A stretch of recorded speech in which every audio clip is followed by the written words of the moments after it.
And tonight, a newly unearthed video shows Marxist Mamdani advocating for the government to ban private property. Every other day, another video reemerges of Zohran's radical past, including this insanity about abolishing private property. No matter how hard the white guys try, the commies stealing their base and their property. Karl Marx would be proud. Take a look.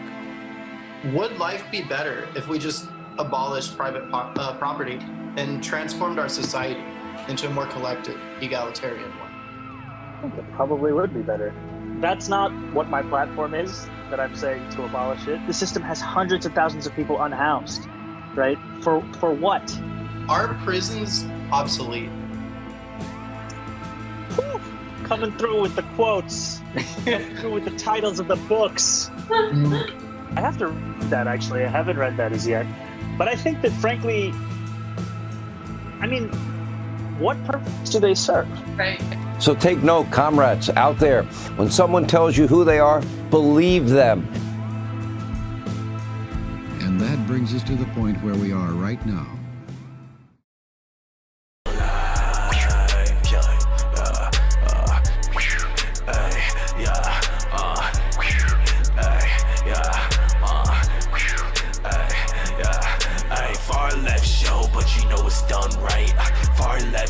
Fighting oppression in plight. Far left show, understand the oversight. Far left show, leaving powers paralyzed.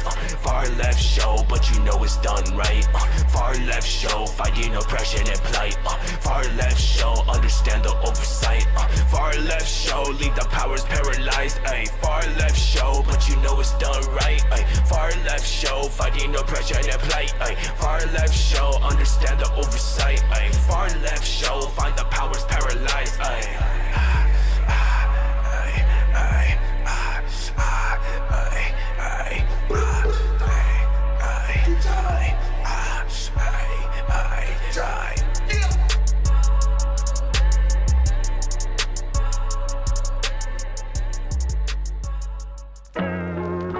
You're a coward.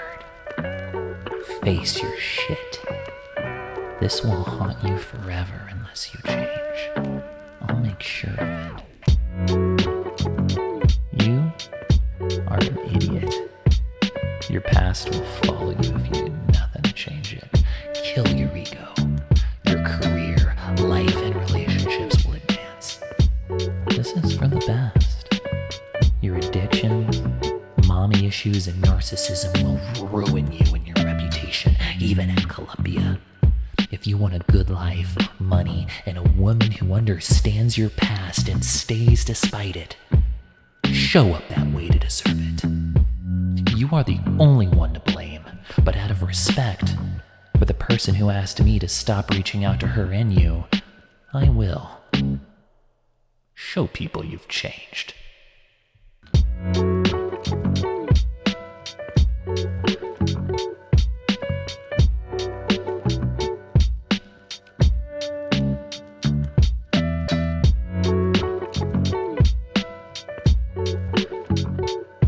This exercise and others to come will help you learn to create and use consciously for your own mental and physical well-being such natural energy.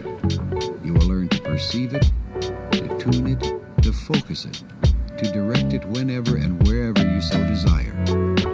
You will be able to control it with your conscious mind rather than being controlled by its non-conscious activity. You can do this calmly and without fear because it is only another part of you. Because it is your own life energy belonging to you and to no one else. Many wonderful things can happen when you do control your own vibrational energy.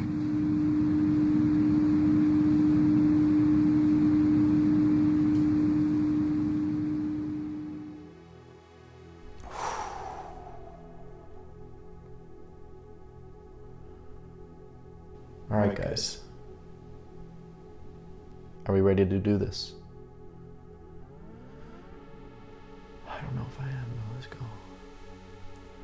A lot has changed since season 1. The world outside these windows, it's different too. The US isn't leading anymore, it's crashing. When empires die, they don't reflect they lash out. A lot has changed. I'm going to school now at the epicenter of the pro-Palestine protests and the crackdowns at Columbia University, watching the country reel. And I'll be honest with you, there's fear. Fear of speaking out, fear of what happens if we do. But let me be clear, no fascist government, no empire in decay is going to stop the inevitable march towards progress. They can stop me, they can stop you, but they cannot stop destiny. Even the United States is not that powerful. The American working class is under attack. The big, beautiful bill passed in July will slash Medicare by more than $536 billion and gut Medicaid, pushing millions off the rolls, leaving states to pick up the pieces. That's not just belt-tightening, it's a structural attack on class solidarity. And the universities, they're being gutted too, not just financially, but by censorship. Students expelled for speaking out for Palestine. Faculty silenced. Campuses turned into battlegrounds where speech is conditional. Meanwhile, jobs are scarce, inflation eats through paychecks, and the president keeps throwing tariffs at America's allies and enemies, isolating the United States further and further from the rest of the world. And then there's Israel. The US is lashing out, terrorizing entire peoples, funding a genocide in Gaza where over 64,000 men, women, children have died, sending warships south to Venezuela in the name of fighting narco-traffickers, deporting thousands at home while distracting you with culture wars. They want you fighting over Sydney Sweeney's jeans and DEI while your future gets downsized by the biggest private equity firm of all time, the Trump administration. I like the part about Sydney Sweeney's jeans. G-E-N-E-S. She's smoking. Focus. Our world feels fractured. We are universally restless. The age of unquestioned US dominance is slipping away. The institutions built to preserve it, the UN, the World Bank, the IMF, feel like hollow traps for people who still want to believe in them. And while Washington clings to its old role, countries are already moving on. Russia and China are joining forces with much of the global south, including Iran, and surpassing the United States in influence. Even European states, still buying Russian gas while racing towards clean energy, refuse to bend the way they once did. Nations that once acceded to American coercion, India, Brazil, Indonesia, now hedge, resist, or look elsewhere. The Trump administration keeps trying to force their hand, but what it demands is absurd.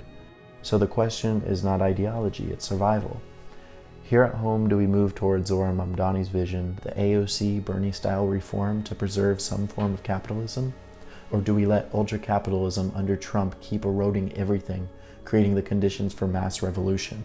Do you know how many mass shootings there have been in America over the past 10 years? Counting or not counting gang violence? Okay, fine. Let's just count school shootings.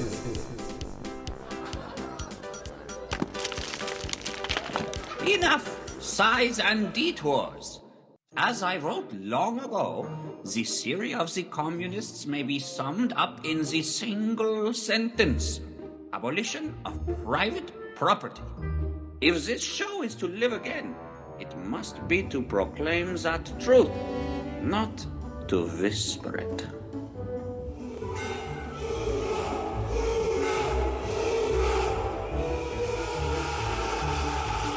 And theory is worthless without force.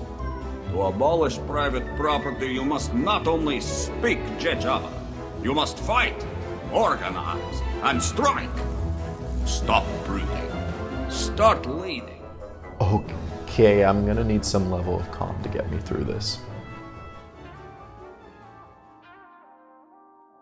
And as far as being the voice for your plant, yeah, I'm down, I think. It's kind of weird, but I think I'd be down for that. Let me know what you need. Anything to support you and be a part of your creative process. kind of funny though. Fox News came for us. They clipped our interview with Zohran Mamdani. The part where I asked if he supports abolishing private property. Wow. No matter how hard the white guys try, the commies stealing their base and their property. Would life be better if we just abolish private property? Oh my God, listen to you. You sound like you swallowed a balloon. What was that? Puberty speedrun? Would life be better? Shut the fuck up. That's the voice of the revolution? Probably would be better. That's not what my platform is, that I'm saying to abolish it, but my platform is to decommodify it. The system has hundreds of thousands of people unhoused, right? For what? And if there was any system that could guarantee each person housing, whether you call it the abolition of private property or you call it, just a statewide housing guarantee, it is preferable to what is going on right now. Kami Mamdani says abolishing private property is a good idea. This is the guy Democrats are swooning over because he's so authentic. I guess he is authentic. He's saying the things the rest of the Democrats believe but are afraid to say. That's why they love him. So if I understand this correctly, Mamdani is a commie, but he's not running as a commie. As I've said, the communists are reproached for wanting to abolish private property. But that is our truth. And these Democrats, they dress up reform in the costume of revolution, promising change while defending the same property relations. Jesse says Mamdani is saying what Democrats secretly believe. No, the establishment is afraid of him for saying it. Look at who actually stands with him, and I'll list them out. Senators Warren and Sanders, Representatives Adriano Espaillat, Jerry Nadler, Alexandria Ocasio-Cortez, Pat Ryan, Nydia Velázquez. I name each one because they endorsed Mamdani up to this point, because solidarity matters, and it's rare enough to deserve recognition. The rest of them are running scared. Jesus Christ, nerd! What's next? They're horoscopes. You're such a beta. Oh, actually, I'm beta. Yeah. Actually, I'm beta. Oh, hey. Hi. I'm actually beta. Yeah. I agree with Zohran on affordability. New York rents jumped nearly 9% last year, while wages barely grew 1%. More than half of households are rent burdened, and for low-income families, it's worse. Many spend over half their paycheck just to stay housed. The vacancy rate is down to 1.4%, barely 33,000 apartments in a city of 8.5 million, and hardship isn't equal. Black, Latino, 3 to 4 Asian times the households rate. face eviction risk at 3 to 4 times the rate of white households. But abolishing private property, that's just not a winnable position in American politics. If Mamdani wants to govern, he has to frame himself as a pragmatic reformer, not a revolutionary. No, that's just not going to work. It's just not, it's not reasonable. It's not reasonable. It's not realistic. It's just not realistic. Did the Bolsheviks pretend not to be radicals, so that they would be one day politely handed the reins of power? No. Pragmatism is the death of revolution. Renouncing communism means renouncing the people. Moderation is betrayal. All right, next clip. The 5 on Fox. New York City's socialist candidate for mayor Zohran Mamdani dodging questions as he finally gets a meeting with House Minority Leader Hakeem Jeffries. Still no endorsement, but they will meet again. It just underscores the Democrats' identity crisis as they face a rock-bottom 19% approval rating. Should the party embrace Zohran's hot socialist summer of rent freezes, free buses, city-run grocery stores, defunding the cops? A hot socialist summer? Oh, Emily, I'll be your rent freeze, your free bus, your dirty little public option. Or do they pump the brakes and at least pretend to be the party of moderation? Every other day, another video reemerges of Zohran's radical past, including this insanity about abolishing private property. The system has hundreds of thousands of people unhoused, right? For what? And if there was any system that could guarantee each person housing. Didn't we already watch this clip? Let's see the next one. Even the plants board. No, I'm not. I'm enjoying this. Most Americans now detest communism for good reason. It is responsible for the death of millions and suffering of billions and more poverty than you can imagine. When Democrats nominate an actual communist Marxist to be the next mayor of America's biggest cities, voters across the entire country take note. And tonight, a newly unearthed video shows Marxist Mamdani advocating for the government to ban private property. Karl Marx would be proud. Take a look. Ah, Comrade Hannity. Wasza Starovia. Proud? Not yet. The man said decommodify, not abolish. That is reform dressed up in radical language. To abolish private property is to uproot the relation between labor and capital itself. Decommodification is tinkering at the edges, softening the whip, but leaving the master intact. Would life be better if we just abolished private property and transformed our society into a more collective, egalitarian one? I think it probably would be better. I mean, I think that, look, that's not what my platform is, that I'm saying to abolish it, but my platform is to decommodify it. My platform is that every single person should have housing. Oh my God, we've heard this already. Blah, blah, blah, communism, blah, blah, blah, housing, blah, blah, people are dying. Get a new bit, Mamdani. All right, this is now the third or fourth video where Mamdani is pushing for actual Soviet-style hammer and sickle Marxism, communism. Soviet-style communism? Fool! Do you even know what you invoke? The Soviet experiment was born of civil war, starvation, and encirclement by capitalist powers. Whatever its failures, it built literacy, industry, and equality where none existed before. That is not Zohran Mamdani's project, nor the timid socialism of your American progressives. Do not conflate them. You insult both history and reality. So take note, comrades out there.